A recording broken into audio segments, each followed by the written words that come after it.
ನಮಸ್ಕಾರ ವೀಕ್ಷಕರೇ, lab doctor ಚಾನಲ್ಗೆ ಸ್ವಾಗತ. If you new to the ಚಾನಲನ್ನು ಪ್ಲೀಸ್ ಲೈಕ್ ಮಾಡಿ, ಶೇರ್ ಮಾಡಿ ಮತ್ತು ಸಬ್ಸ್ಕ್ರೈಬ್ ಮಾಡಿ. ಬಿಕಾಸ್ ಈ ಚಾನಲ್ ಮುಖಾಂತರ ನಾವು ನಿಮಗೆ ಹೆಲ್ತ್ ರಿಲೇಟೆಡ್ ಇನ್ಫಾರ್ಮೇಷನ್, ಕರೆಕ್ಟ್ ಆದಂಥ ಮೆಡಿಕಲ್ ಇನ್ಫಾರ್ಮೇಷನನ್ನು ಕನ್ನಡದಲ್ಲಿ ಕೊಡ್ತಾ ಇರ್ತೇವೆ. ಸೊ ಇವತ್ತಿನ ವಿಡಿಯೋಸಲ್ಲಿ ನಾವು ಈ ಕ್ಯಾನ್ಸರ್ ಬರದೇ ಇರೋ ಥರ ನಾವು ಅಥವಾ ಕ್ಯಾನ್ಸರನ್ನು ತಡೆಯಬೇಕು ಅಂದಾಗ ನಾವು ಯಾವ ರೀತಿಯ ಆಹಾರವನ್ನು ಸೇವನೆ ಮಾಡಬೇಕು ಇದರ ಬಗ್ಗೆ ಸ್ವಲ್ಪ ಮಾಹಿತಿಯನ್ನು ಪಡೆದುಕೊಳ್ಳೋಣ. ಸೊ ನೀವು ಚಾನಲನ್ನು ಲೈಕ್ ಮಾಡಿದರೆ, ಶೇರ್ ಮಾಡಿದರೆ ನಮಗೊಂದು ಮೋಟಿವೇಶನ್ ಇರುತ್ತೆ ನಿಮಗೆ ಒಳ್ಳೆಯ ಕಂಟೆಂಟ್ಸ್ ಇರುವಂಥ ಮೆಡಿಕಲ್ ವೀಡಿಯೋಸನ್ನು ಪ್ರಸ್ತುತಪಡಿಸಲಿಕ್ಕೆ. ಸೊ ಪ್ಲೀಸ್ ಚಾನಲನ್ನು ಲೈಕ್ ಮಾಡಿ, ಶೇರ್ ಮಾಡಿ ಮತ್ತು ಸಬ್ಸ್ಕ್ರೈಬ್ ಮಾಡಿ. ಸೊ ಈಗ ಕ್ಯಾನ್ಸರ್ ಅಂದರೆ ಏನು? ಕ್ಯಾನ್ಸರ್ ಅಂದರೆ ಅನ್ಕಂಟ್ರೋಲ್ಡ್ ಸೆಲ್ ಗ್ರೋತ್. ಕಂಟ್ರೋಲ್ ಇರೋದೇ ಇಲ್ಲ. ಜೀವಕೋಶಗಳು ಯಾವತ್ತೂ ಒಂದು ಕಂಟ್ರೋಲಲ್ಲಿ ಇದ್ಕೊಂಡು ಅವು ಬೆಳ್ಕೊಳ್ತಾ ಇರಬೇಕು. ಓಕೆ, ಸೊ ಈಗ ನಮ್ಮ ಕೂದಲಿರ್ಬೋದು, ನಮ್ಮ ಚರ್ಮ ಇರ್ಬೋದು, ನಮ್ಮ ಕರುಳಿರ್ಬೋದು, ಅಲ್ಲೆಲ್ಲ ಜೀವಕೋಶಗಳು ಬೆಳ್ಕೊಳ್ತಾ ಇರ್ತವೆ, ಬಟ್ ಕಂಟ್ರೋಲಲ್ಲಿರ್ತವೆ. ಯಾವಾಗ ಈ ಕ್ಯಾನ್ಸರ್ ಬರುತ್ತೆ ಆವಾಗ ಅನ್ಕಂಟ್ರೋಲ್ಡ್ ಸೆಲ್ ಗ್ರೋತ್ ಆಗ್ತಾ ಇರುತ್ತೆ. ಓಕೆ, ಆ ಸೆಲ್ಸಿಗೆ, ಆ ಜೀವಕೋಶಗಳಿಗೆ ಕಂಟ್ರೋಲೇ ಇರೋದಿಲ್ಲ. ಅವು ಬೇಕಾಬಿಟ್ಟಿ ಬೆಳ್ಕೊಳ್ತಾವೆ, ಎಲ್ಲಿ ಬೇಕು ಅಲ್ಲಿ ಹರಡ್ತಾವೆ, ಒಂದು ಜಾಗದಿಂದ ಇನ್ನೊಂದು ಜಾಗಕ್ಕೆ ಹೋಗ್ತಾವೆ. ನಾವೇನು ಸ್ಟೇಜ್ 4 ಕ್ಯಾನ್ಸರ್, ಮೆಟಾಸ್ಟೆಸಿಸ್ ಅಂತ ಇರ್ತೀವಿ. ಲಿವರಲ್ಲಿ ಕ್ಯಾನ್ಸರ್ ಇರುತ್ತೆ, ಅದು ಹೋಗ್ಕೊಂಡು ಪುಪ್ಪುಸಕ್ಕೆ ಹೋಗಿ ಕೂತ್ಕೊಳ್ಳುತ್ತೆ. ಕಿಡ್ನಿಯಲ್ಲಿ ಕ್ಯಾನ್ಸರ್ ಬರುತ್ತೆ, ಅದು ಬಂದ್ಕೊಂಡು ಪುಪ್ಪುಸದಲ್ಲಿ ಬಂದು ಕೂತ್ಕೊಳ್ಳುತ್ತೆ ಅಥವಾ ಲಿವರಲ್ಲಿ ಬಂದು ಕೂತ್ಕೊಳ್ಳುತ್ತೆ. ಸೊ ಇದು ಆ ಜಾಗವನ್ನು ಬಿಟ್ಟು ಅದು ಬೇರೆ ಕಡೆ ಹರಡ್ಕೊಳಕ್ಕೆ ಶುರುವಾಗತ್ತೆ. ಸೊ ಇದು ಕ್ಯಾನ್ಸರಿನ ಪ್ರಾಪರ್ಟೀಸ್. ಯಾಕಾಗತ್ತೆ ಈ ಕ್ಯಾನ್ಸರ್ ಯಾಕಾಗತ್ತೆ ಅಂದರೆ ನಮ್ಮ ಜೀವಕೋಶದಲ್ಲಿ DNA ಅಂತ ಇರುತ್ತೆ. ಆ DNA ಅಲ್ಲಿ ಚೇಂಜ್ ಆಗಕ್ಕೆ ಶುರುವಾಗತ್ತೆ. ಓಕೆ, DNA ಮ್ಯೂಟೇಷನ್ ಅಂತ ಹೇಳ್ತಾ ಇರ್ತೀವಿ. ಸೊ ಬೇಸಿಕಲಿ ಯಾವುದೇ ಕಾರಣದಿಂದ ನಿಮ್ಮ ಜೀವಕೋಶದ ಒಳಗಡೆ ಇರುವಂಥ DNA ಚೇಂಜ್ ಆಯಿತು, ಮ್ಯೂಟೇಟ್ ಆಯಿತು, ಕರೆಕ್ಟ್ ಆಯಿತು, ಆವಾಗ ಅದನ್ನು ನಾವು ಕ್ಯಾನ್ಸರ್ ಅಂತ ಹೇಳ್ತಾ ಇರ್ತೇವೆ. ಸೊ ಯಾಕೆ ಈ DNA ಮ್ಯೂಟೇಷನ್ ಆಗಬೇಕು? ಒಂದು, ಏಜ್ ಆಗ್ತಾ ಇದೆ. ಏಜ್ ಆಗ್ತಾ ಇದ್ದಾಗ ಏನಾಗುತ್ತೆ, ಸೆಲ್ಗಳಲ್ಲಿ ನಮ್ಮ ಜೀವಕೋಶಗಳು ಚೇಂಜ್ ಆಗ್ತಾ ಇರ್ತವೆ. ಇಷ್ಟು ವರ್ಷದಿಂದ, ಇಷ್ಟು ದಿನಗಳಿಂದ ಅವು ಎಲ್ಲವನ್ನು ಸಹಿಸ್ಕೊಳ್ತಾ ಇರ್ತವೆ. ಸೊ ಅದು ಆನ್ ಇಟ್ಸ್ ಓನ್ ಕೆಲವೊಂದು ಚೇಂಜಸನ್ನು ಮಾಡ್ಕೊಂಡು ಬಿಡ್ಬೋದು. ಆದ್ರಿಂದ ನಾವು ನೋಡ್ತಾ ಇರ್ತೇವೆ ಕ್ಯಾನ್ಸರ್ಸ್ ಏಜ್ ಆದವರಲ್ಲಿ ಬರ್ತಾ ಇರುತ್ತೆ. ಸೊ ಒಂದು ಏಜ್ ಆದಮೇಲೆ ನಾವು ಯಾವತ್ತೂ ಕ್ಯಾನ್ಸರ್ ಬಗ್ಗೆ ವರಿ ಮಾಡ್ತಾ ಇರ್ತೇವೆ. So ageing is one of the factor. ತಂಬಾಕುವಿನಲ್ಲಿ ಇರುವಂತಹ ಏನು ಈ ಕೆಮಿಕಲ್ಸ್ ಇರ್ತವೆ, ನಿಮ್ಮ ಜೀವಕೋಶದ DNA ಮ್ಯೂಟೇಟ್ ಮಾಡ್ಬೋದು. ಅದು ಗುಟ್ಕಾ ಇರಲಿ, ತಂಬಾಕಿರಲಿ, ಬೀಡಿ ಇರಲಿ, ಸಿಗರೇಟ್ ಇರಲಿ, ಇವೆಲ್ಲವೂ ಈ ರೀತಿ ಜೀವಕೋಶಗಳನ್ನು ಚೇಂಜ್ ಮಾಡ್ಬೋದು. ಆದ್ದರಿಂದ ಬಾಯಿಯ ಕ್ಯಾನ್ಸರ್, ಗಂಟ್ಲಿನ ಕ್ಯಾನ್ಸರ್, ಇವೆಲ್ಲ ಬರ್ತಾ ಇರ್ತವೆ. ಮದ್ಯಪಾನ, ಆಲ್ಕೋಹಾಲ್, ಅದೂ ಸಹ ನಿಮ್ಮ ಈ DNA ಡ್ಯಾಮೇಜನ್ನು ಮಾಡ್ಬೋದು. ಆದ್ದರಿಂದ ಹೆಚ್ಚಿಗೆ ಈ ಮದ್ಯಪಾನ ಮಾಡ್ತಾ ಇರೋರಲ್ಲಿ ಕ್ಯಾನ್ಸರಿನ ಸಾಧ್ಯತೆ ಹೆಚ್ಚಿಗೆ ಇರುತ್ತೆ. ಕೆಲವೊಂದು infections, HPV, human papilloma virus, hepatitis B, HCV, ಇವೆಲ್ಲ ಏನು ಮಾಡ್ತವೆ, DNA ಡ್ಯಾಮೇಜ್ ಮಾಡಿಬಿಡ್ತವೆ. ಸೊ ಆದ್ದರಿಂದ ಈ ಹೆಪಟೈಟಿಸ್ B ಇದ್ದವರಲ್ಲಿ ಲಿವರ್ ಕ್ಯಾನ್ಸರ್ ಬರುವಂಥ ಸಾಧ್ಯತೆ ಹೆಚ್ಚಿಗೆ ಇರುತ್ತೆ. ಯಾಕಂದರೆ ಆ ವೈರಸ್ ಹೋಗ್ಕೊಂಡು DNA ಮ್ಯೂಟೇಟ್ ಮಾಡಿಬಿಡತ್ತೆ. ಸೊ ಈ ರೀತಿ ವೈರಸ್ಗಳು ಅದನ್ನು ಚೇಂಜ್ ಮಾಡ್ತಾ ಇರ್ಬೋದು. ನಾವು ತಿನ್ನುವಂಥ ಆಹಾರ, ಓಕೆ, ಈಗ ನೀವು ಬಹಳ ಪ್ರೊಸೆಸ್ಡ್ ಫುಡ್ಡು, ಬಹಳ ಪ್ಯಾಕೆಟಲ್ಲಿ ಬರುವಂಥದ್ದು ಅಲ್ಟ್ರಾ ಪ್ರೊಸೆಸ್ಡ್ ಫುಡ್ಡು, ಬೇಕ್ರಿ ಐಟಮ್ಸು, ಈ ಮೈದಾ ಎಕ್ಸೆಟ್ರಾ, ಹೆಚ್ಚಿಗೆ ಈ ಥರ ಪ್ರೊಸೆಸ್ ಅಂದರೆ ಏನು, ಫ್ಯಾಕ್ಟ್ರಿಯಲ್ಲಿ ಅವುಗಳನ್ನು ನಾವು ಬಹಳ ಕಷ್ಟಪಟ್ಟು ಬಹಳ ಮೆಥಡ್ಸಿಂದ ನಾವು ಅವುಗಳನ್ನು ಮಾಡ್ತಾ ಇರ್ತೇವೆ. ಆ ರೀತಿ ಪ್ರೊಸೆಸ್ಡ್ ಫುಡ್ಡು, ಪ್ರಿಸರ್ವ್ಡ್ ಫುಡ್ಡು, ಯಾವುದನ್ನು ಸ್ಟೋರ್ ಮಾಡ್ತಾ ಇರ್ತೇವೆ, ಆ ಥರದ ಫುಡ್ಗಳಿಂದ ಅಲ್ಲಿ ಬರುವಂಥ ಕೆಮಿಕಲ್ಸ್ ನಮ್ಮ ಈ DNA ಡ್ಯಾಮೇಜ್ ಮಾಡ್ತಾ ಇರಬಹುದು. ನಮ್ಮ ಸರೌಂಡಿಂಗ್ಸ್, ನಮ್ಮ ಎನ್ವಿರಾನ್ಮೆಂಟಲ್ಲಿ ಇರುವಂಥ ಕೆಲವೊಂದು ಪೊಲ್ಯೂಟೆಂಟ್ಸ್ ಇರ್ಬೋದು, ಆರ್ಸಿನಿಕ್ ಇರ್ಬೋದು, ಲೆಡ್ ಇರ್ಬೋದು, ಇವೆಲ್ಲವೂ ನಮ್ಮ ಜೀವಕೋಶಗಳನ್ನು ಡ್ಯಾಮೇಜ್ ಮಾಡ್ತಾ ಇರ್ಬೋದು. ಒಬೇಸಿಟಿ, ಬೊಜ್ಜು ಜಾಸ್ತಿ ಆದಾಗ ಏನಾಗುತ್ತೆ, ನಮ್ಮ ಬಾಡಿಯಲ್ಲಿ ಈ ಫ್ಯಾಟ್ ಸೆಲ್ಸು, ಫ್ಯಾಟ್ ಜೀವಕೋಶಗಳು ಹೆಚ್ಚಿಗೆ ಆಗ್ತವೆ. ಫ್ಯಾಟ್ ಹೆಚ್ಚಿಗೆ ಆಗ್ತಾ ಇದ್ದ ಹಾಗೆ ಏನಾಗುತ್ತೆ, ಅಲ್ಲಿ ಉರಿಯೂತ ಶುರುವಾಗುತ್ತೆ. ಆ್ಯಂಡ್ ಎಲ್ಲಿ ಈ ಉರಿಯೂತ ಬಹಳ ದಿನಗಳಿಂದ ಇರುತ್ತೆ, ಅಲ್ಲಿ ಈ DNA ಚೇಂಜ್ ಆಗುವಂಥ ಸಾಧ್ಯತೆ ಇರುತ್ತೆ ಆ್ಯಂಡ್ ಕ್ಯಾನ್ಸರ್ ಬರುವಂಥ ಸಾಧ್ಯತೆ ಇರುತ್ತೆ. ಸೊ ಬೊಜ್ಜು, ಒಬೇಸಿಟಿ ಏನಿದೆ, one of the risk factor ಈ ಕ್ಯಾನ್ಸರ್ ಬರೋದಕ್ಕೆ. ಆ್ಯಂಡ್ ಇನ್ಹೆರಿಟೆಡ್, ಫ್ಯಾಮಿಲಿಯಲ್ಲಿ ಯಾರಿಗಾದರೂ ಇತ್ತು ಅಂದರೆ ಅದೇ ರೀತಿಯ ಈ ಮ್ಯೂಟೇಷನ್ ಮಕ್ಕಳಿಗೂ ಬರ್ಬೋದು, ಅನುವಂಶಿಕವಾಗಿರ್ಬೋದು. ಫ್ಯಾಮಿಲಿಯಲ್ಲಿ ಅಕ್ಕ ತಂಗಿಯರಲ್ಲಿ ಬರ್ಬೋದು, ತಾಯಿಯಿಂದ ಮಗನಿಗೆ ಬರ್ತಾ ಇರ್ಬೋದು. ಸೊ ಇದು ಅನುವಂಶಿಕ ರೀತಿಯಿಂದ ಇದು ಸ್ಪ್ರೆಡ್ ಆಗ್ತಾ ಇರ್ಬೋದು. ಸೊ ಕ್ಯಾನ್ಸರ್ ಅನ್ನೋದು ಒಂದು ಅನ್ಕಂಟ್ರೋಲ್ಡ್ ಸೆಲ್ ಗ್ರೋತ್. ಸೊ ಈಗ ನಾವು ಯಾವ ಫುಡ್ಡನ್ನು ತಿನ್ನಬೇಕು ನಮಗೆ ಕ್ಯಾನ್ಸರ್ ಬರಬಾರ್ದು ಅಂತ ನೋಡಿ. ಈಗ ನಾನು ನಿಮ್ಗೆ ಹೇಳಿದೆ, ಇವೆಲ್ಲವೂ ಕ್ಯಾನ್ಸರ್ ಬರಲಿಕ್ಕೆ ಕಾರಣಗಳು. ಸೊ ಯಾವುದೇ ಒಂದು ಫುಡ್, ಒಂದು ಮ್ಯಾಜಿಕ್ ಫುಡ್, ಚಮತ್ಕಾರಿ ಫುಡ್ಡನ್ನು ತೆಗೆದುಕೊಂಡು ನಾವು ಕ್ಯಾನ್ಸರ್ ಬರದೇ ಇರೋ ಥರ ತಡಿಲಿಕ್ಕೆ ಆಗ್ತಾ ಇರೋದಿಲ್ಲ. Okay, it is over all ನಾವು ಏನೇನು ಮಾಡ್ತಾ ಇರ್ತೇವೆ, that is what is going to prevent this cancer. Okay, so ನಮಗೆ ಕ್ಯಾನ್ಸರ್ ಬರಬಾರ್ದು ಅಂತ ಹೇಳ್ಕೊಂಡು ನಾನು ಬೆಳಿಗ್ಗೆ ಎತ್ಕೊಂಡು ಇದೊಂದು ಜ್ಯೂಸ್ ಕುಡಿತಾ ಇರ್ತೇನೆ, ಈ ಜ್ಯೂಸ್ ಕುಡಿದ್ರೆ ನಿಮಗೆ ಕ್ಯಾನ್ಸರ್ ಬರೋದಿಲ್ಲ. ಯಾವುದೇ ಒಂದು ಜ್ಯೂಸ್ ಕುಡಿಯೋದ್ರಿಂದ ಅಥವಾ ಜ್ಯೂಸ್ ಕುಡಿದೇ ಇರೋದ್ರಿಂದ ಕ್ಯಾನ್ಸರ್ ಬರುವಂಥ ಸಾಧ್ಯತೆಯನ್ನು ನಾವು ತಡೆಯಲಿಕ್ಕೆ ಆಗೋದಿಲ್ಲ. ಓಕೆ, ಸೊ ಫುಡ್ಡಿಗೆ ಮತ್ತು ಕ್ಯಾನ್ಸರಿಗೆ ಏನು ರಿಲೇಷನ್ ಇರುತ್ತೆ? ನಾನು ಹೇಳಿದೆ, ನಮ್ಮ ಬಾಡಿಯಲ್ಲಿ ನಾವು ಉಸಿರಾಡ್ತಾ ಇದ್ದೇವೆ, ನಮಗೆ ಪಚನ ಆಗ್ತಾ ಇದೆ, ನಾವು ಓಡಾಡ್ತಾ ಇದ್ದೇವೆ. ಇವೆಲ್ಲ ಮಾಡಬೇಕಾದ್ರೆ ನಮ್ಮ ಬಾಡಿಯಲ್ಲಿ ಕೆಲವೊಂದು ಕೆಮಿಕಲ್ ರಿಯಾಕ್ಷನ್ಸ್ ಆಗ್ತಾ ಇರ್ತವೆ. ಈಗ ಒಂದು ಕೆಮಿಕಲ್ ರಿಯಾಕ್ಷನ್ ಆಯಿತು ಅಂದಾಗ ಅದರಲ್ಲಿ ಕೆಲವೊಂದು ವೇಸ್ಟ್ ಪ್ರಾಡಕ್ಟ್ಸು, ಕೆಲವೊಂದು ಡ್ಯಾಮೇಜಿಂಗ್ ಪ್ರಾಡಕ್ಟ್ಸು ಎಲ್ಲ ಬರ್ತಾ ಇರ್ತವೆ. ಸೊ ಈ ಥರದ ಡ್ಯಾಮೇಜಿಂಗ್ ಪ್ರಾಡಕ್ಟ್ಸ್ ಏನಿರ್ತವೆ, ಆಕ್ಸಿಜನ್ ಫ್ರೀ ರ್ಯಾಡಿಕಲ್ಸ್ ಅಂತ ನಾವೇನು ಹೇಳ್ತಾ ಇರ್ತೀವಿ, ಇವು ಏನು ಮಾಡ್ತವೆ, ನಮ್ಮ ಸೆಲ್ಸ್, ಜೀವಕೋಶಗಳನ್ನು ಸಹ ಇವು ಡ್ಯಾಮೇಜ್ ಮಾಡ್ಬೋದು. ಸೊ ಯಾವ ಫುಡ್ ಈ ಥರದ ಈ ಫ್ರೀ ರ್ಯಾಡಿಕಲ್ಸನ್ನು ತೆಗಿತಾ ಇರ್ತವೆ, ಆ ಥರದ ಫುಡ್ ನಿಮಗೆ ಪ್ರೊಟೆಕ್ಷನನ್ನು ಕೊಡುವಂತಹ ಸಾಧ್ಯತೆಯನ್ನು ಹೊಂದಿರುತ್ತೆ. ಆ್ಯಂಟಿ ಆಕ್ಸಿಡೆಂಟ್ಸ್ ಅಂತ ನಾವೇನು ಹೇಳ್ತಾ ಇರ್ತೇವೆ. ಸೊ ಆ್ಯಂಟಿ ಆಕ್ಸಿಡೆಂಟ್ ರಿಚ್ ಫುಡ್ ಅಂತ ನೀವು ಕೇಳಿರ್ಬೋದು. ಸೊ ಇದು ಆ್ಯಂಟಿ ಆಕ್ಸಿಡೆಂಟ್ ರಿಚ್ ಫುಡ್ ಅಂದರೆ ಯಾವುದು? ನಮ್ಮ ಹಣ್ಣು, ಹಂಪಲ, ತರಕಾರಿಗಳು ಇವೆಲ್ಲವೂ ಏನಿರ್ತವೆ ಇವು ಆ್ಯಂಟಿ ಆಕ್ಸಿಡೆಂಟ್ಸಲ್ಲಿ ರಿಚ್ ಇರ್ತವೆ. ಓಕೆ, ಸೊ ಯಾವ ಹಣ್ಣು ಯಾವ ತರಕಾರಿ ಇನ್ ಪರ್ಟಿಕ್ಯುಲರ್ ಅಂತ ಇರೋದಿಲ್ಲ, ಬಟ್ ನೀವು ನಿಮ್ಮ ಏರಿಯಾದಲ್ಲಿ ಲೋಕಲಿ ಏನೇನು ಬೆಳೀತಿರ್ತಾರೆ, ನಿಮ್ಮ ಆ ಜಿಯೋಗ್ರಫಿಕ್ ಏರಿಯಾದಲ್ಲಿ ಏನು ಬೆಳೆಯುವಂತಹ ಹಣ್ಣಿರ್ಬೋದು, ಹಂಪಲ ಇರ್ಬೋದು, ಆ ಸೀಸನ್ನಲ್ಲಿ ಬರುವಂಥ ಹಣ್ಣು, ಹಂಪಲ, ತರಕಾರಿಗಳಿರ್ಬೋದು, ಕಲರ್ಫುಲ್ ವೆಜಿಟೇಬಲ್ಸು, ಫ್ರೂಟ್ಸು, ಇವನ್ನೆಲ್ಲ ನೀವು ನಿಮ್ಮ ಆಹಾರದಲ್ಲಿ ಅಳವಡಿಸ್ಕೊಂಡಾಗ ಅವು ಈ ಆ್ಯಂಟಿ ಆಕ್ಸಿಡೇಷನ್ ಕೆಲಸವನ್ನು ಮಾಡ್ತಿರ್ತವೆ ಆ್ಯಂಡ್ ಅವು ನಿಮಗೆ ಈ ಕ್ಯಾನ್ಸರಿಂದ ಪ್ರೊಟೆಕ್ಷನನ್ನು ಕೊಡಬಹುದು. ಓಕೆ, ಆ್ಯಂಡ್ ಇನ್ನೊಂದು ನೆನ್ಪಿಟ್ಕೊಳ್ಳಿ, ಜಸ್ಟ್ ಬಿಕಾಸ್ ನೀವು ಹಣ್ಣು ಹಂಪಲ ತರಕಾರಿ ನಾವು ತಿಂತಾ ಇರ್ತೀವಿ ಸೊ ಕ್ಯಾನ್ಸರ್ ಬರೋದಿಲ್ಲ, ಅಥವಾ ಆ ವ್ಯಕ್ತಿ ಎಷ್ಟು ಫಿಟ್ ಇದ್ರು, ಎಲ್ಲ ಹಣ್ಣು ಹಂಪಲ ಎಲ್ಲನೂ ತಿಂತಾ ಇದ್ರು, ಅವರಿಗೂ ಕ್ಯಾನ್ಸರ್ ಬಂತು ಅಂತ.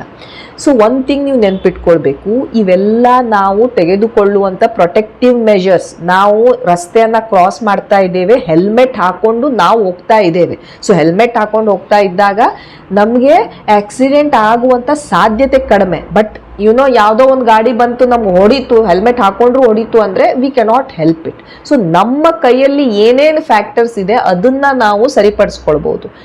ಅದೇ ರೀತಿ ನಾನೀಗ ಹೇಳ್ತಾ ಇರುವಂಥ ಫ್ಯಾಕ್ಟರ್ಸ್. ಸೊ ಭಾಳಷ್ಟು ಸಲ ಪೇಷಂಟ್ಸ್ ಹೇಳ್ತಿರ್ತಾರೆ, ಏನು ಹ್ಯಾಬಿಟ್ಸ್ ಇರಲಿಲ್ಲ, ಎಲ್ಲ ಎಷ್ಟು ಚೆನ್ನಾಗಿದ್ರು, ಬಟ್ ಅವರಿಗೂ ಕ್ಯಾನ್ಸರ್ ಬಂದುಬಿಡ್ತು. ಈ ವ್ಯಕ್ತಿ ಇಷ್ಟು ಕುಡಿತಾ ಇದ್ದಾರೆ, ಇಷ್ಟು ಸ್ಮೋಕ್ ಮಾಡ್ತಾ ಇದ್ದಾರೆ, ಇವ್ರಿಗೇನು ಆಗ್ತಾ ಇಲ್ಲ ಅಂತ. ಸೊ ಯಾಕಂದರೆ ಒಬ್ಬರಿಂದ ಒಬ್ಬರ ಬಯೋಲಜಿ ಬೇರೆ ಇರುತ್ತೆ, ಅವರ ಸೆಲ್ ಸ್ಟ್ರಕ್ಚರ್ ಬೇರೆ ಇರುತ್ತೆ, ಅವರ ಇಮ್ಯೂನ್ ಫಂಕ್ಷನ್ ಬೇರೆ ಇರುತ್ತೆ, ಅವರ ಜೆನೆಟಿಕ್ಸ್ ಬೇರೆ ಇರುತ್ತೆ. ಓಕೆ, ಇವೆಲ್ಲದರ ಮೇಲೆ ನಮಗೆ ಕ್ಯಾನ್ಸರ್ ಬರುವುದು ಬರದೇ ಇರುವಂತಹ ಸಾಧ್ಯತೆಗಳು ಇರ್ತವೆ. So this you have to understand. ಇದು ಜಸ್ಟ್ ನಮ್ಮ ಕೈಯಲ್ಲಿ ಆದಂತಹ ಒಂದು ಪ್ರೊಟೆಕ್ಟಿವ್ ಮೆಜರ್ ಅಷ್ಟೇ. ಸೊ ಫಸ್ಟ್ ನಾನು ಹೇಳಿದೆ ಆ್ಯಂಟಿ ಆಕ್ಸಿಡೆಂಟ್ಸ್ ಇರುವಂತಹ ಆಹಾರ, ಅದರಲ್ಲಿ ಬಂತು ಫ್ರೂಟ್ಸು, ವೆಜಿಟೇಬಲ್ಸು. ಓಕೆ, ಬಹಳಷ್ಟು ಬೇರೆ ಆ್ಯಂಟಿ ಆಕ್ಸಿಡೆಂಟ್ಸು ಇರ್ತವೆ. ನಿಮ್ಮ ಜಿಂಜರ್ ಇರ್ಬೋದು, ಶುಂಠಿ, ಬೆಳ್ಳುಳ್ಳಿ, ಇವೆಲ್ಲವೂ ಏನಿರ್ತವೆ ಇವು ಆ್ಯಂಟಿ ಆಕ್ಸಿಡೆಂಟ್ಸ್. ಇವು ಸಹ ನಿಮ್ಮ ಬಾಡಿಯಲ್ಲಿ ಈ ರೀತಿ ರಿಯಾಕ್ಟಿವ್ ಆಕ್ಸಿಜನ್ ಸ್ಪೀಸೀಸ್ ಏನಿದ್ದಾವೆ ಇವುಗಳನ್ನು ತೆಗೆಯೋಕ್ಕೆ ಹೆಲ್ಪ್ ಮಾಡ್ತಿರ್ತವೆ. ನಮ್ಮ ಬಾಡಿಯಲ್ಲಿ ಕೆಲವೊಂದು ಫೈಟೋ ಕೆಮಿಕಲ್ಸ್ ಅಂತ ಪ್ರೊಡ್ಯೂಸ್ ಆಗ್ತಾ ಇರ್ತವೆ. ಇದೂ ಸಹ ನಮ್ಮ ಜೀವಕೋಶಗಳಿಗೆ ಡ್ಯಾಮೇಜ್ ಮಾಡ್ತಾ ಇರ್ತವೆ. ಸೊ ನೀವು ಈ ಹಣ್ಣು, ಹಂಪಲ, ತರಕಾರಿ, ಈ ಸೀಡ್ಸ್, ಬೀಜಗಳು ಏನಿರ್ತವೆ, ಕುಂಬಳಕಾಯಿ ಬೀಜ ಇರ್ಬೋದು, ಚಿಯಾ ಸೀಡ್ಸ್ ಇರ್ಬೋದು, ಅಥವಾ ಸನ್ಫ್ಲವರ್ ಸೀಡ್ಸ್ ಇರ್ಬೋದು, ಇವೆಲ್ಲವನ್ನು ನೀವು ಯಾವಾಗ ತಗೊಳ್ತೀರಾ ಅವುಗಳಲ್ಲಿ ಈ ಫ್ಲೇವಿನಾಯ್ಡ್ಸ್ ಅಂತ ಇರ್ತವೆ. ಅವು ಸಹ ನಿಮ್ಮ ಈ ಕ್ಯಾನ್ಸರ್ ಸೆಲ್ಸ್ ಅನ್ನ ಪ್ರೊಟೆಕ್ಟ್ ಮಾಡೋಕ್ಕೆ ಕ್ಯಾನ್ಸರಿಂದ ಅಥವಾ ಅವುಗಳ ಅಗೇನ್ಸ್ಟ್ ಫೈಟ್ ಮಾಡೋಕ್ಕೆ ಅವು ಹೆಲ್ಪ್ ಮಾಡ್ತಾ ಇರ್ತವೆ. ಒಮೆಗಾ 3 ಫ್ಯಾಟಿ ಆ್ಯಸಿಡ್ ಇರುವಂಥ ಫುಡ್, ಈ ಒಳ್ಳೆಯ ಫ್ಯಾಟ್ಸ್ ಇರುವಂಥ ಫುಡ್ ಏನಿರ್ತವೆ ಅದು ಎಗ್ ಇರ್ಬೋದು, ಅಥವಾ ನಾನು ಹೇಳಿದೆ ನಟ್ಸ್ ಇರ್ಬೋದು, ಕ್ಯಾಶ್ಯೂ ನಟ್, ಗೋಡಂಬಿ ಅಥವಾ ಬಾದಾಮಿ ಅಥವಾ ವಾಲ್ನಟ್, ಅಕ್ರೋಟ್ ಇರ್ಬೋದು, ಅಂಜೀರ್, ಇವೆಲ್ಲ seeds, pumpkin seeds, chia seeds, ಇವುಗಳನ್ನು ನೀವು ನಿಮ್ಮ ಆಹಾರದಲ್ಲಿ ಅಳವಡಿಸ್ಕೊಳ್ಳಿಕ್ಕೆ ಟ್ರೈ ಮಾಡಿ. ಯಾಕಂದರೆ ಇವುಗಳಿಗೆ ಬರೀ ಈ ಕ್ಯಾನ್ಸರ್ ವಿರುದ್ಧ ಮಾತ್ರವಲ್ಲ, ಬಹಳಷ್ಟು ಬೇರೆ ಹೆಲ್ತ್ ಬೆನಿಫಿಟ್ಸ್ ಸಹ ಇದ್ದಾವೆ. ನಿಮ್ಮ HDL, ಒಳ್ಳೆಯ ಕೊಲೆಸ್ಟ್ರಾಲನ್ನು ಹೆಚ್ಚಿಗೆ ಮಾಡಲಿಕ್ಕೆ, ನಿಮ್ಮ ನರಗಳ ಆರೋಗ್ಯಕ್ಕೆ, ನಿಮ್ಮ ಚರ್ಮದ ಆರೋಗ್ಯಕ್ಕೆ, ಎಲ್ಲದಕ್ಕೂ ಇವು ಬೇಕಾಗ್ತಾ ಇರ್ತವೆ. ಸೊ ಒಮೆಗಾ 3 ಫ್ಯಾಟಿ ಆ್ಯಸಿಡ್ ಇರುವಂತಹ ಫುಡ್ಡು, ಈ ನಾನ್ ವೆಜಿಟೇರಿಯನ್ಸಲ್ಲಿ ಫಿಶ್ ಇದೆ, ನಿಮಗೆ ಚಿಕನ್ ಇದೆ, ಅಥವಾ ಎಗ್ ನೀವು ತಗೊಳ್ಬೋದು. ಇವೆಲ್ಲದರಲ್ಲೂ ಒಮೆಗಾ 3 ಫ್ಯಾಟಿ ಆ್ಯಸಿಡ್ ಇರ್ತವೆ. ಒಮೆಗಾ 3 ಫ್ಯಾಟಿ ಆ್ಯಸಿಡಿನ ಸಪ್ಲಿಮೆಂಟ್ ಸಹ ಬರ್ತಾ ಇರುತ್ತೆ, ಕ್ಯಾಪ್ಸೂಲ್ಸು. ಅವುಗಳನ್ನು ನೀವು ತೆಗೆದುಕೊಳ್ಬೋದು. ಸಪೋಸ್ ನೀವು ಇವೆಲ್ಲ ತೆಗೆದುಕೊಳ್ತಾ ಇಲ್ಲ ಅಂದಾಗ ಅದು ಸಹ ನಮಗೆ ಕ್ಯಾನ್ಸರ್ ಅಗೇನ್ಸ್ಟ್ ಫೈಟ್ ಮಾಡೋಕ್ಕೆ ಹೆಲ್ಪ್ ಮಾಡ್ತಾ ಇರುತ್ತೆ. ಮೂರನೇದು ಫೈಬರ್ ರಿಚ್ ಫುಡ್, ನಾರಿನಾಂಶ ಹೆಚ್ಚಿಗೆ ಇರುವಂಥ ಆಹಾರ. ಈಗ ನಮ್ಮ ಕರುಳಿನಲ್ಲಿ ಯಾವಾಗ ಈ ಪಚನ ಕ್ರಿಯೆ ನಡೀತಾ ಇರುತ್ತೆ, ಕೆಲವೊಂದು ವೇಸ್ಟ್ ಪ್ರಾಡಕ್ಟ್ಸ್ಗಳು ಪ್ರೊಡ್ಯೂಸ್ ಆಗ್ತಿರ್ತವೆ. ಅವುಗಳೆಲ್ಲ ನಮ್ಮ ಬಾಡಿಯಿಂದ ಹೊರಗೆ ಹೋಗಬೇಕು. ಅವುಗಳನ್ನು ಹೊರಗೆ ತೆಗಿಲಿಕ್ಕೆ ನಮ್ಮ ಮಲ ಏನಿದೆ, ನಮ್ಮ ಟಾಯ್ಲೆಟ್ ಸರಿಯಾಗಿ ಪಾಸ್ ಆಗ್ತಾ ಇರಬೇಕು. ಕರುಳಿನ ಕ್ಯಾನ್ಸರ್ ಬರುವಂಥ ಪೇಷಂಟ್ಸಲ್ಲಿ ಏನಾಗುತ್ತೆ, ಅವರಿಗೆ ಇವೆಲ್ಲ ಕೆಮಿಕಲ್ಸ್ ಅಲ್ಲೇ ಉಳಿತಾವೆ, ಅದರಿಂದ ಅವರಿಗೆ ಡ್ಯಾಮೇಜ್ ಆಗ್ತಾ ಇರ್ತವೆ. ಸೊ ನಾರಿನಾಂಶ ಹೆಚ್ಚಿಗೆ ಇರುವಂಥ ಆಹಾರವನ್ನು ನೀವು ತೆಗೆದುಕೊಂಡ್ರೆ ಇದೇನು ಕಲ್ಮಶಗಳಿರ್ತವೆ ಅವುಗಳನ್ನು ನೀಟಾಗಿ ಹೊರಗೆ ಹಾಕೋಕ್ಕೆ ಇದು ಹೆಲ್ಪ್ ಮಾಡ್ತಾ ಇರುತ್ತೆ. ಆದ್ದರಿಂದ ಹೆಚ್ಚಿಗೆ ಫೈಬರ್ ಇರುವಂಥ ಫುಡ್ಡು, ಅದು ಮತ್ತೆ ಹಣ್ಣು ಹಂಪಲದಲ್ಲಿರುತ್ತೆ, ತರಕಾರಿಯಲ್ಲಿರುತ್ತೆ, ನಿಮ್ಮ ಗ್ರೇನ್ಸಲ್ಲಿ, ದವಸ ಧಾನ್ಯಗಳಲ್ಲಿರುತ್ತೆ. ಇವೆಲ್ಲ ಏನು ಮಾಡ್ತವೆ, ನಮಗೆ ಈ ಹೆಚ್ಚಿಗೆ ಫೈಬರನ್ನು ಕೊಡ್ತವೆ, ರಫೇಜನ್ನು ಕೊಡ್ತವೆ, ಆ್ಯಂಡ್ ಇದು ಈ ರೀತಿ ವೇಸ್ಟನ್ನು ತೆಗೆಯೋಕ್ಕೆ ಹೆಲ್ಪ್ ಮಾಡ್ತಾ ಇರುತ್ತೆ. ಸೊ ಎಸ್ಪೆಷಲಿ ನಿಮ್ಮ ಕರುಳಿನ ಕ್ಯಾನ್ಸರ್ ಪ್ರೊಟೆಕ್ಷನ್ನಿಗೆ ಇದು ಬಹಳ ಇಂಪಾರ್ಟೆಂಟ್ ಇರುತ್ತೆ. ಒಂದು ಬ್ಯಾಲೆನ್ಸ್ಡ್ ಡಯಟನ್ನು ಆದಷ್ಟು ನೀವು ತಿನ್ನಲಿಕ್ಕೆ ಟ್ರೈ ಮಾಡಬೇಕು. ಅಂದರೆ ನಿಮ್ಮ ಆಹಾರದಲ್ಲಿ ಕಾರ್ಬೋಹೈಡ್ರೇಟು, ನೀವು ಅಕ್ಕಿ ತಿಂತಾ ಇದ್ದೀರೋ ಅಥವಾ ಚಪಾತಿ ತಿಂತಾ ಇದ್ದೀರೋ, ರೊಟ್ಟಿ ತಿಂತಾ ಇದ್ದೀರೋ, ಅದರ ಜೊತೆ ನಿಮಗೆ ಪ್ರೋಟೀನ್ ಇರಬೇಕು. ಪ್ರೋಟೀನ್ ಅಂತ ಹೇಳಿದರೆ ದವಸ ಧಾನ್ಯಗಳು, ನಿಮ್ಮ ಬೇಳೆ, ಈ ರೀತಿ ಎಗ್ಗು, ಫಿಶ್ಶು, ಇವು ಎಲ್ಲ ಪ್ರೋಟೀನ್ಸಲ್ಲಿ ಬರ್ತಾ ಇರ್ತವೆ. ಗುಡ್ ಫ್ಯಾಟ್, ಒಳ್ಳೆಯ ಫ್ಯಾಟ್, ಒಮೆಗಾ 3 ಇರುವಂತಹ ಫ್ಯಾಟ್ಸ್ ಏನಿರ್ತವೆ ಅವುಗಳನ್ನು ನೀವು ತೆಗೆದುಕೊಳ್ಬೇಕಾಗತ್ತೆ. ನಿಮ್ಮ ಫ್ರೂಟ್ಸು, ಸ್ಯಾಲಡ್ಸು, ಇವುಗಳನ್ನು ನೀವು ಇನ್ಕ್ಲೂಡ್ ಮಾಡಬೇಕು. ಪ್ರೋಬಯೋಟಿಕ್ಸ್ ಅಂದರೆ ನಿಮ್ಮ ಗಟ್ಟಲ್ಲಿ ಅಥವಾ ನಿಮ್ಮ ಬಾಡಿಯಲ್ಲಿ ಒಳ್ಳೆಯ ಬ್ಯಾಕ್ಟೀರಿಯಾನ ಪ್ರೊಡ್ಯೂಸ್ ಮಾಡುವಂಥ ಆಹಾರ, ಅದು ಮೊಸರು ಇರಬಹುದು, ಮಜ್ಜಿಗೆ ಇರಬಹುದು, ಫರ್ಮೆಂಟೆಡ್ ಫುಡ್ಸು, ಇವೂ ಸಹ ಪ್ರೋಬಯೋಟಿಕ್ಸನ್ನು ಕೊಡ್ತಾ ಇರ್ತವೆ. ಅಷ್ಟು ನೀವು ಹೋಮ್ ಕುಕ್ಡ್ ಫುಡ್ಡನ್ನು ಪ್ರೆಫರ್ ಮಾಡಿಸಿ, ಹೊರಗಡೆ ತಿಂತಾ ಇದ್ದು ಮಾತ್ರಕ್ಕೆ ಅವರಿಗೆ ಕ್ಯಾನ್ಸರ್ ಬರಬೇಕು ಅಂತ ಅಲ್ಲ, ಮನೆಯಲ್ಲಿ ನಾವು ಕುಕ್ ಮಾಡಿದಂಥ ಫುಡ್ಡು, ಫ್ರೆಶ್ ಇರುವಂಥ ಫುಡ್ಡು, ಇವುಗಳಲ್ಲಿ ನಮಗೆ ಗೊತ್ತಿರ್ತಾ ಇರುತ್ತೆ ನಾವು ಏನು ಹಾಕ್ತಾ ಇದ್ದೀವಿ, ಎಷ್ಟು ಹಾಕ್ತಾ ಇದ್ದೀವಿ, ಎಷ್ಟು ದಿವಸದ ಹಾಕ್ತಾ ಇದ್ದೀವಿ ಎಲ್ಲ. ಸೊ ಅದು ಒಂದು ಚೆಕ್ ಇರುತ್ತೆ ಅಂತ. That is also better. ಮನೆಯಲ್ಲೇ ಮಾಡಿದಂಥ ಏನಿರುತ್ತೆ ಫುಡ್ಡು, ಅವುಗಳನ್ನು ನೀವು ಪ್ರೆಫರ್ ಮಾಡಬೇಕು. ಸೊ ಇವೆಲ್ಲವನ್ನ ನೀವು ಮಾಡಬಹುದಾದಂತಹ ಥಿಂಗ್ಸು. ನಾನು ಹೇಳಿದೆ, ಒಂದು ನಾರಿನಾಂಶ ಹೆಚ್ಚಿಗೆ ಇರುವಂಥ ಆಹಾರ, ಒಂದು ಸಮತೋಲಿತ ಆಹಾರ, ಒಮೆಗಾ 3 ಇರುವಂಥ ಆಹಾರ, ಕಾರ್ಬೋಹೈಡ್ರೇಟ್ಸು, ಪ್ರೋಟೀನ್ಸು, ಫ್ಯಾಟ್ಸು, ಬ್ಯಾಲೆನ್ಸ್ಡ್ ಇರುವಂಥ ಒಂದು ಆಹಾರ, ಮನೆಯಲ್ಲೇ ಮಾಡಿದಂಥ ಆಹಾರ, ನಿಮ್ಮ ಏರಿಯಾದಲ್ಲಿ, ನಿಮ್ಮ ಜಾಗ್ರಫಿಕ್ ಏರಿಯಾದಲ್ಲಿ ಏನೇನು ಬೆಳೀತಿರ್ತಾರೆ ಆ ರೀತಿ ಫುಡ್ಡು, ಯಾವುದು ಫ್ರೆಶ್ ಇರ್ತವೆ. ಯಾಕಂದರೆ ಅವು ಅಲ್ಲೇ ಬೆಳ್ಕೊಳ್ತಾ ಇರುತ್ತೆ, ನಿಮ್ಮ ಮಾರ್ಕೆಟಲ್ಲಿ ಈಸಿಲಿ ಸಿಗತ್ತೆ. ನೀವು ಯಾವುದೋ ಕಡೆಯಿಂದ ಅದನ್ನು ಇಂಪೋರ್ಟ್ ಮಾಡಿ ತಂದು ಅದನ್ನು ತಿನ್ನಬೇಕಂತ ಇರೋದಿಲ್ಲ. ಸೊ ಆ ರೀತಿ ಫುಡ್ಡು, ಬಹಳ ಫ್ಯಾನ್ಸಿ ಫ್ರೂಟ್ಸು, ವೆಜಿಟೇಬಲ್ಸು ಎಲ್ಲ ತಿನ್ನುವಂಥ ಅವಶ್ಯಕತೆ ಇಲ್ಲ. ನಿಮ್ಮ ಜಾಗದಲ್ಲಿ ಏನು ಬೆಳೀತಿರ್ತಾರೆ, ಆ ಸೀಸನ್ನಲ್ಲಿ ಏನು ಫ್ರೂಟ್ಸ್ ಬರ್ತಾ ಇರುತ್ತೆ, ಎಲ್ಲವನ್ನು ನೀವು ಹಿತಮಿತವಾಗಿ ತಿನ್ಬೋದು. ಆದಷ್ಟು ಏನು ತಿಂತಾ ಇದ್ದೀರಾ, ಎಷ್ಟು ತಿಂತಾ ಇದ್ದೀರಾ, ಮೈಂಡ್ಫುಲ್ ಆಗಿ ತಿನ್ನೋದನ್ನು ನೀವು ಪ್ರಾಕ್ಟೀಸ್ ಮಾಡಬೇಕು. ಗ್ರ್ಯಾಟಿಟ್ಯೂಡಿಂದ ನಮ್ಗಿದು ಸಿಗ್ತಾ ಇದೆ, ನಾವು ಖುಷಿಯಿಂದ ತಿಂತಾ ಇದ್ದೀವಿ ಅನ್ನೋವಂಥ ಒಂದು ಸಮಾಧಾನ ನಿಮ್ಗಿರಬೇಕು. ಇವೆಲ್ಲ ನೀವು ಈ ರೀತಿ ಫುಡ್ಡನ್ನು ಅಳವಡಿಸ್ಕೊಳ್ಬೋದು. ಈಗ ಯಾವುದನ್ನು ನೀವು ತಿನ್ನಬಾರ್ದು ಅನ್ನೋದಕ್ಕೆ ಪ್ರೊಸೆಸ್ಡ್ ಫುಡ್. ನಾನು ಹೇಳಿದೆ, ಯಾವುದು ಬಹಳಷ್ಟು ಫ್ಯಾಕ್ಟ್ರಿಯಲ್ಲಿ ಬಹಳಷ್ಟು ಸ್ಟೆಪ್ಸ್ ಮಾಡಿಕೊಂಡು ಅದನ್ನು ಮಾಡ್ತಾ ಇರ್ತಾರೆ, ಆ ರೀತಿ ಫುಡ್ಡನ್ನು ನೀವು ಆದಷ್ಟು ಅವಾಯ್ಡ್ ಮಾಡಬೇಕು. ಪ್ಯಾಕೆಟೆಡ್ ಫುಡ್ಸು ಬಹಳ ದಿನಗಳವರೆಗೆ ಇರುತ್ತವವು. ಯಾವ್ಯಾವ ಪ್ರಿಸರ್ವೇಟಿವ್ ಹಾಕಿರ್ತವೆ, ಏನು ಪ್ರಿಸರ್ವೇಟಿವ್ ಹಾಕಿರ್ತವೆ, ಕ್ಯಾನ್ಸರ್ ಮಾಡುವಂಥ ಸಾಧ್ಯತೆ ಅವುಗಳಲ್ಲಿ ಎಷ್ಟಿರ್ತವೆ, ಅವು ಎಲ್ಲ ನಮ್ಗೆ ತಿಳಿದಿರೋದಿಲ್ಲ. ಸೊ ಆದಷ್ಟು ಈ ಪ್ಯಾಕೆಟಲ್ಲಿ ಬರುವಂಥ ಫುಡ್ಸ್ ಇರ್ಬೋದು, ಹೆಚ್ಚಿಗೆ ಮೈದಾಯುಕ್ತ ಆಹಾರ ಇರ್ಬೋದು, ಅಥವಾ ಬಹಳ ಸ್ವೀಟ್ ಇರುವಂತಹ ಡ್ರಿಂಕ್ಸು, ಪ್ಯಾಕೆಟೆಡ್ ಶುಗರಿ ಡ್ರಿಂಕ್ಸ್ ಇರ್ಬೋದು, ಅಥವಾ ಇವು ಸ್ವೀಟ್ಸ್ ಇರ್ಬೋದು, ಬಹಳ ಹೆಚ್ಚಿಗೆ ಸಾಲ್ಟ್ ಫುಡ್ಡು. ಬಿಕಾಸ್ ಇವೆಲ್ಲ ಏನು ಮಾಡ್ತವೆ, ನಿಮ್ಮ ಬಾಡಿಯಲ್ಲಿ ಈ ಫ್ಯಾಟನ್ನು ಹೆಚ್ಚಿಗೆ ಮಾಡ್ತವೆ. ಓಕೆ, ನಿಮಗೆ ಬೊಜ್ಜು ಜಾಸ್ತಿ ಆಗುತ್ತೆ. ಆ್ಯಂಡ್ ಒಂದು ಸಲ ನಾನು ಹೇಳಿದೆ, ಬೊಜ್ಜು ಜಾಸ್ತಿ ಆಯಿತು, ನಿಮಗೆ ಈ ಫ್ಯಾಟ್ ಜಾಸ್ತಿ ಆಯಿತು, ಉರಿಯೂತ ಶುರು ಆಗುತ್ತೆ. ದೀರ್ಘಕಾಲದ ಉರಿಯೂತ ಯಾವತ್ತೂ ಈ ಕ್ಯಾನ್ಸರಿಗೆ ಒಂದು ಒಳ್ಳೆಯ ಒಂದು ಪರಿಸರ ಅದು ಬೆಳ್ಕೊಳ್ಳೋಕ್ಕೆ.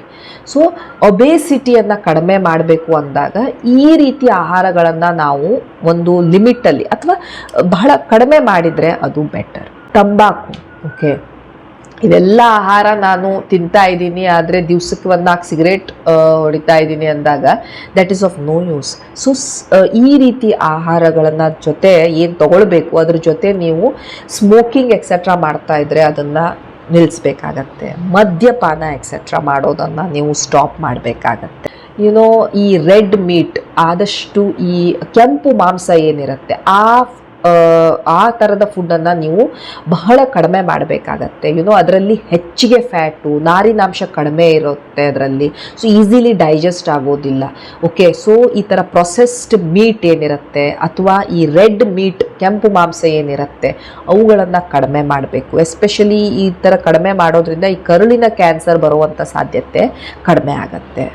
ಸೊ ಇವು ಕೆಲವೊಂದು ಟಿಪ್ಸ್ ಯಾವುದರಿಂದ ನೀವು ನಿಮ್ಮ ಕ್ಯಾನ್ಸರ್ ಬರುವಂತಹ ರಿಸ್ಕನ್ನು ಕಡಿಮೆ ಮಾಡ್ಕೊಳ್ಬೋದು with the help of food ಒಂದು ಬಹಳ ಇಂಪಾರ್ಟೆಂಟ್ ಆಸ್ಪೆಕ್ಟ್ ನಮ್ಮ ಜೀವನದಲ್ಲಿ. ನಮಗೆ ಫುಡ್ ತಿಂದಾಗ ನಮ್ಮ ಬಾಡಿನ ಅದು ನಮ್ಮ ಬಾಡಿಯನ್ನು ಅದು ನ್ಯೂಟ್ರಿಷನ್ನು ಕೊಡುತ್ತೆ, ನಮ್ಮ ಬಾಡಿಯನ್ನು ಅದು ಮುರಿದು ಹಾಕ್ಬಿಡ್ಬೋದು, ನಮ್ಮ ಬಾಡಿಯನ್ನು ಡ್ಯಾಮೇಜು ಮಾಡ್ಬೋದು, ಎರಡೂ ಕೆಲಸವನ್ನು ಮಾಡ್ತಾ ಇರುತ್ತೆ.